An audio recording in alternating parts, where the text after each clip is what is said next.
Good afternoon, y'all. Forgive the darkness. Welcome to Vlogtober day 22. I am in the car. What am I talking about today?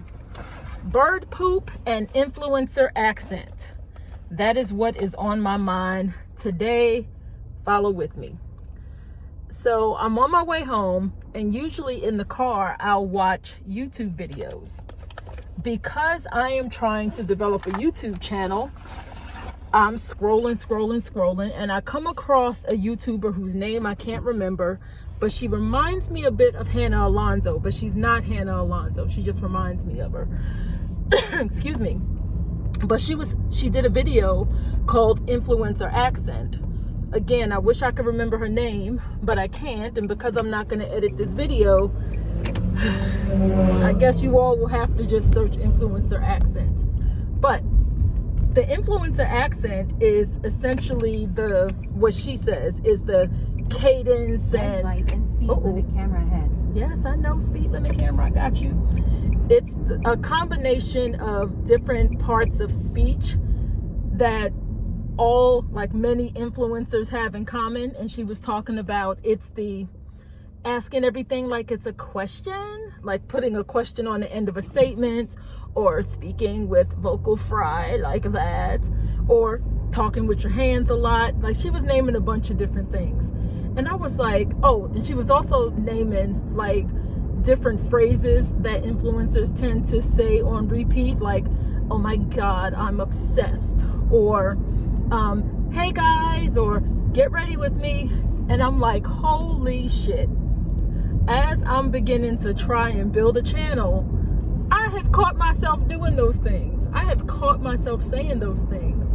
So it's gotten me to think about, in this social media internet landscape where we're all trying to be unique, how unique are we? Because even me, as a now 50-year-old black woman, fell into the same patterns of influencer accent as evidenced by 22-year-old white women. You know, and I'm not saying that as a bad thing, but, you know, if we think about the type of influencer that is really popular, it is a young person's game. And, you know, these white women out here be making a lot of money. So I thought, holy crap, as I'm sitting here trying to be uniquely myself, uniquely my Gen X black woman self, I find myself falling into the same patterns as the influencers, you know, with the influencer accent. So I thought that was funny. That's one thing that's on my mind. Bird poop is also on my mind. Now, bear with me for a moment, because I know that sounds funny, but I, on the way home, stopped at like a kind of fast casual restaurant to get some food. When I got out of my car, there was no bird poop on my windshield. When I got back into my car, there was bird poop on my windshield. And I hate, like, it seems to me like birds poop on my windshield in the exact same spot. Dead center, right in my line of sight, so I can't see anything. But what got me thinking about bird poop was, so all I can see is the bird poop, right? And the first thing I thought when I saw the bird poop was shit, pun intended, bird poop.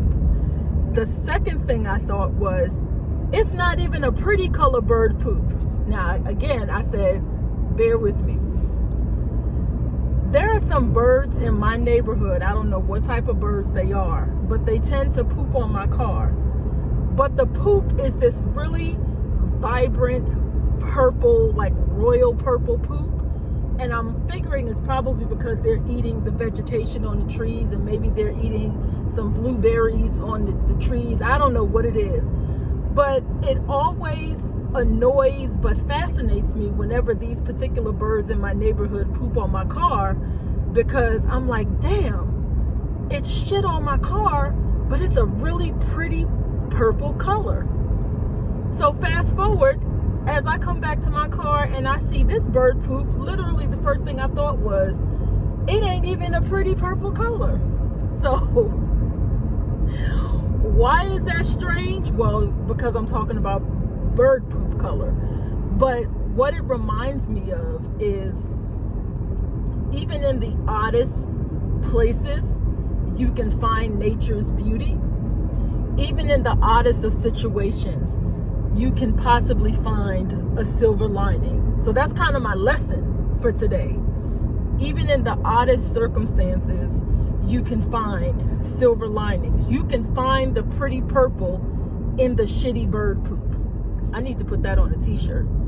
And then the other lesson from today is sometimes when we're striving for uniqueness, as evidenced by me trying to make a YouTube channel that is just me talking and I'm really, really trying to be myself, I still fall subject to falling into certain patterns, and I found myself falling into the standard influencer accent. So am I really being myself? Well, I'm trying to be. And I'm hoping that y'all will begin to watch, because y'all still ain't watching. Somebody watch my channel so that I'm not talking into the void. But that's all I have on my mind for right now. I'm excited about getting home and eating this food. I am a little bit over my food budget for this month. Those who know me well, and as you all get to know me, you will know me a bit. I budget my money. I'm tight with that budget. I budget my money tightly, not because I'm struggling, but because I don't want to be struggling. Are you picking up what I'm putting down? Catch that tea. I budget my money tightly, not because I'm struggling, but because I don't want to be struggling. I want to make sure that the money that I'm working so hard for is going towards the things I needed to go towards.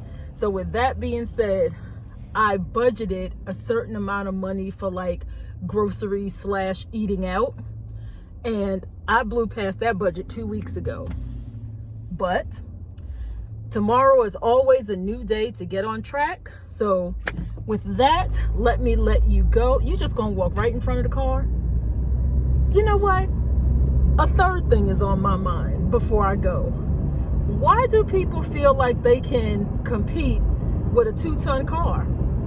My man is just walking across the road as if I'm not navigating a 2-ton vehicle. He on his cell phone, chilling.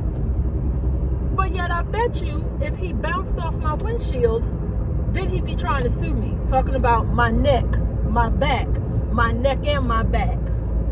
If you know what reference that is, what movie that is, you a real Gen Xer. All right, gotta go. Bye.